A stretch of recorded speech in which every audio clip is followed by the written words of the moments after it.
السلام علیکم۔ الشفا حکمت میں خوش آمدید۔ امید کرتا ہوں آپ خیریت سے ہوں گے۔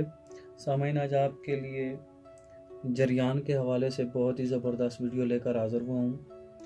جن حضرات کو جریان کی شکایت رہتی ہے، جو کہتے ہیں کہ منی ہر وقت نکلتی رہتی ہے، ان حضرات کے لیے بہت ہی زبردست ویڈیو ہے۔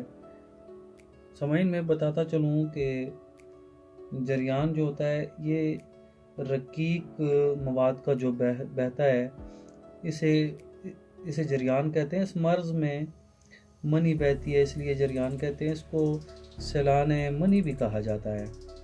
انزال اور جریان میں فرق یہ ہے کہ انزال میں بوقت مباشرت منی اچھل کر نکلتی ہے، اور جریان میں منی بلا ارادہ بغیر مباشرت کے، بغیر انتشار کے بہہ جاتی ہے۔ اس کو عام زبان میں دانت آنا بھی کہتے ہیں اور جریان بھی اسے کہتے ہیں۔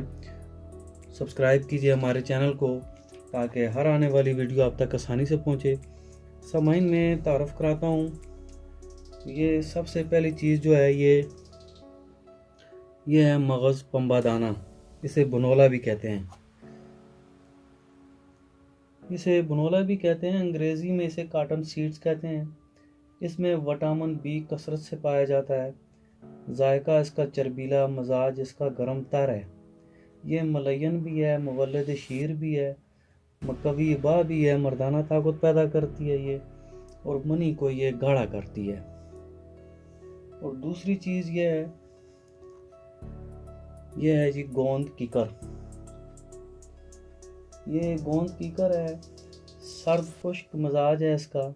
یہ کیکر کی گوند ہے، اسے گوند ببول بھی کہتے ہیں۔ مشہور خاردار درخت ہے، اس کی گوند ہے۔ اس درخت کی چھال میں جس طرح یہ ٹینن کافی مقدار میں موجود ہوتی ہے، یہ گوند رکت منی سیلان رحم کے لیے مفید ہے۔ سرعت انزال ٹائمنگ کے لیے اکثر نسخہ جات میں اس کو استعمال کرتے ہیں۔ جریان کے لیے تو یہ بہت ہی مفید ہے۔ اور یہ جو آپ کو سامعین نظر آ رہا ہے اسے کہتے ہیں سنگاڑا۔ یہ جھیلوں اور تالابوں میں پایا جاتا ہے زیادہ تر۔ جب یہ تازہ ہو تو یہ سرد تر مزاج ہوتا ہے اس کا، اور خشک ہونے پر اس کا مزاج سرد خشک ہو جاتا ہے۔ یہ مغلظ منی یا منی پیدا کرتا ہے، منی کو گاڑھا کرتا ہے۔ ذوف با اور جریان کے لیے تو بہت بکثرت یعنی کہ استعمال ہوتا ہے۔ اکثر حکماء اسے جریان کے لیے استعمال کرواتے رہتے ہیں۔ اور یہ جو آپ کو سامعین نظر آ رہے ہیں اسے لاجونتی کہتے ہیں۔ اس کا مزاج سرد تر دوسرے درجے میں ہوتے ہیں۔ اس کو چھوئی موئی بھی کہتے ہیں، شرم بوٹی بھی اس کو کہتے ہیں۔ اس کا ذائقہ جو ہوتا ہے وہ کڑوا ہوتا ہے۔ یہ مصفِ خون ہے، خون کو صاف کرتی ہے، امساک بھی پیدا کرتی ہے یعنی کہ ٹائمنگ پیدا کرتی ہے، اور جریان کے لیے بہت ہی مفید ہے۔ منی کو یہ گاڑھا کرتی ہے۔ اور یہ جو آپ کو سامعین نظر آ رہے ہیں یہ املی کلاں بھی اسے کہتے ہیں۔ تمر ہندی نام ہے اس کا، ٹھیک ہے۔ اس کو تمر ہندی کہتے ہیں۔ اس کا آپ نے مغز لینا ہے، اسے توڑ کر آسانی سے ٹوٹے گا، مغز آپ نے نکال لینا ہے۔ یہ تمر ہندی کا درخت جو ہوتا ہے یہ سدا بہار ہوتا ہے، یہ اس کی پھلی ہے۔ ذائقہ اس کا ترش ہوتا ہے، مزاج سرد خشک۔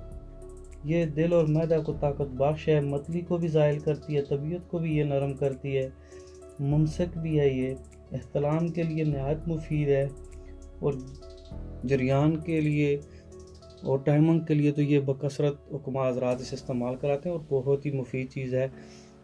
تو میں نے سامعین ان کا تعارف کرا دیا۔ ان کا وزن میں بتاتا چلوں کہ سامعین یہ ان کا آپ نے برابر وزن میں لینا ہے، ٹھیک ہے۔ 50 گرام لیں، 30 گرام لیں، برابر وزن میں لے کر آپ نے ان کا صفوف کر لینا ہے۔ صفوف کرنے کے بعد آپ نے ایسا کرنا ہے، اس کی جو مقدار خوراک ہے وہ 1 ٹی سپون ہے۔ 1 ٹی سپون آپ نے دودھ کے ساتھ بھی استعمال کر سکتے ہیں، دودھ گرم نہ ہو، ٹھیک ہے۔ گائے بکری بھینس کا دودھ ہو، ڈبے والا دودھ نہ ہو، اور پانی کے ساتھ بھی استعمال کر سکتے ہیں اس کا، ٹھیک ہے۔ صبح شام استعمال کریں۔ کھانا کھانے سے 1 گھنٹہ پہلے یا آدھا گھنٹہ پہلے استعمال کریں.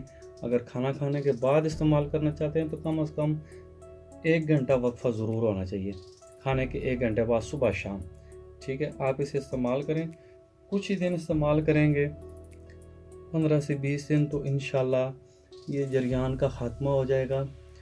اور آپ اس کے اور بھی بہت سے فوائد ہیں. یہ پٹھوں کے لیے بھی بہت زبردست چیز ہے, اور آپ کے مثانے کو بھی یہ مضبوط کرے گا. مثانے کے لیے تو بہت ہی مفید ہے, اور جریان کا انشاءاللہ خاتمہ کرے گا.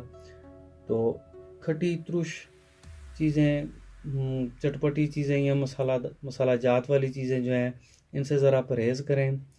تو اس کا کسی قسم کا کوئی سائیڈ ایفیکٹ بھی نہیں ہے. اسے باقاعدہ استعمال کریں انشاءاللہ, اور مجھے دعاؤں میں یاد رکھیے گا. نیکسٹ ویڈیو میں انشاءاللہ پھر ملاقات ہوگی. اجازت چاہوں گا. اللہ حافظ.